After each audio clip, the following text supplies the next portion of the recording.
Hi friends, in today's video I'm going to talk to you about several reasons why I love living in the UK. But before I get into those, let me introduce myself to those of you who might be new to the channel. My name is Dara and I created Magenta Otter Travels as a place where Brits and Anglophiles from around the world can get together and talk about British stuff. So whether you live in Britain or you just love Britain, I hope you join the conversation. So now for my list of things I love about the UK. From big things to some kind of silly things. The first is I'm going to start by talking about healthcare, only because I know that for Brits, one of the things they love most about Britain is the NHS and having that healthcare provided for everyone. Now, as an American who is living here, I don't have access to the NHS. When I get healthcare, it is either going to see an MD that I'm paying for privately, or going to alternative care stuff or supplemental care, things like a physiotherapist or a chiropractor or something like that. But even when I have gone to see MDs, I find that the care I get here is excellent. I feel like the healthcare here is more holistic, and I really, really appreciate that. I don't feel like I've been rushed in and out and just given a diagnosis and a prescription for some incredibly expensive medication, but I feel like I have gotten better diagnoses here from healthcare providers who have really taken an interest in me, and that has helped me a lot in getting the type of care that I needed. So I really appreciate that. And even though the private healthcare for me is obviously much more expensive than a British person going to the NHS and getting free care, what I've paid for my private care is still less expensive than I would have paid in the US, even with my medical insurance. My favorite thing that I have loved about living in the UK is just how much more I walk to things. Cities and towns are more walkable, I think, here than in the US. And for perspective, I live in Texas. So even though in Texan terms, in the place I live in suburban Dallas, the grocery store is close to me. It's only, a mile or so away. That's really close. When you're driving in the car, it takes 5 minutes to get there. But I love the fact that here, where I live in Cheltenham in England, I can walk to the supermarket and it's just like a block away. And I love being able to get out and walk to the store, which I do like 4 times a week. It's just a really happy little ritual for me to walk down the road and pick up some butter, eggs, and milk or whatever. And then this leads to another thing I really love here, which is the small store that I go to. So it's a Tesco Express. So Tesco is one of the large grocery retail chains, and Tesco Express is kind of like the mini version. So in American terms, I would call this a convenience store, but it does not compare to an American convenience store. So in the US, when I go to CVS, which is a drugstore or pharmacy, they have groceries there, but a super limited selection and super overpriced selection of items.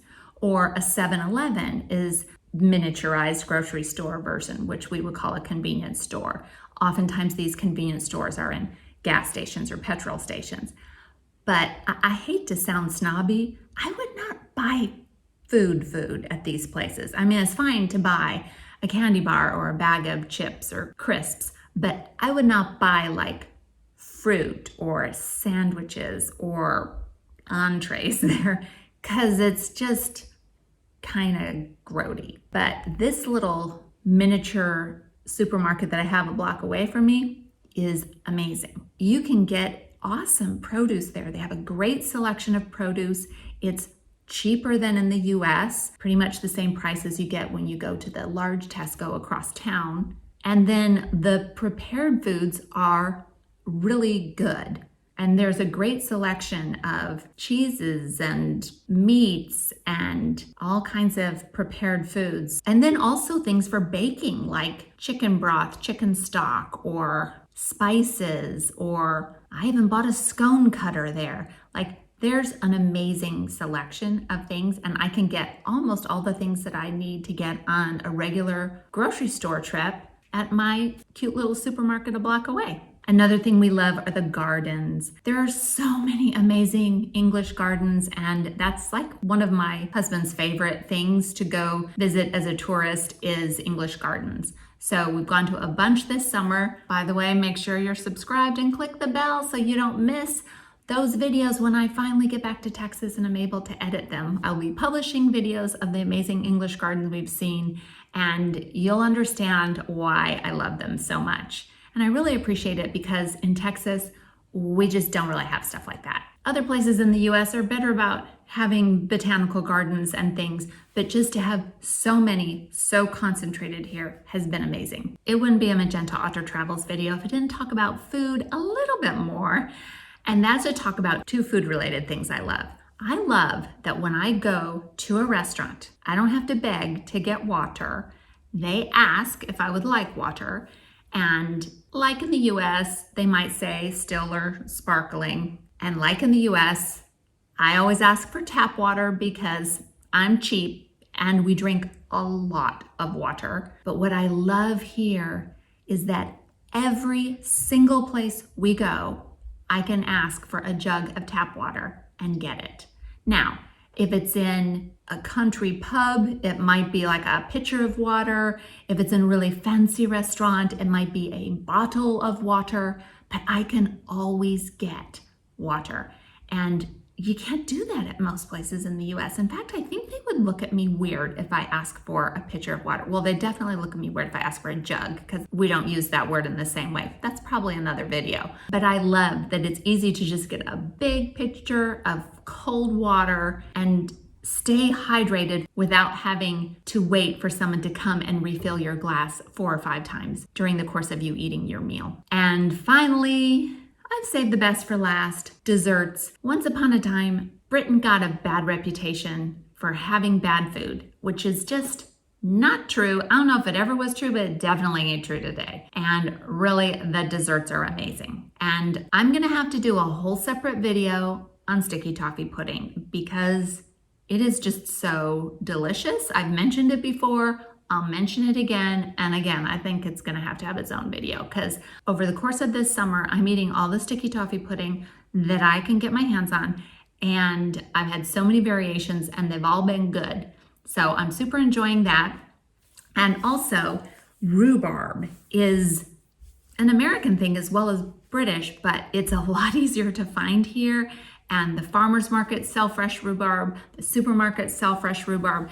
So I kind of went on a kick of making rhubarb crumble or ordering rhubarb crumble at restaurants. And yeah, also double cream and custard are things that we don't really do so much back in the US.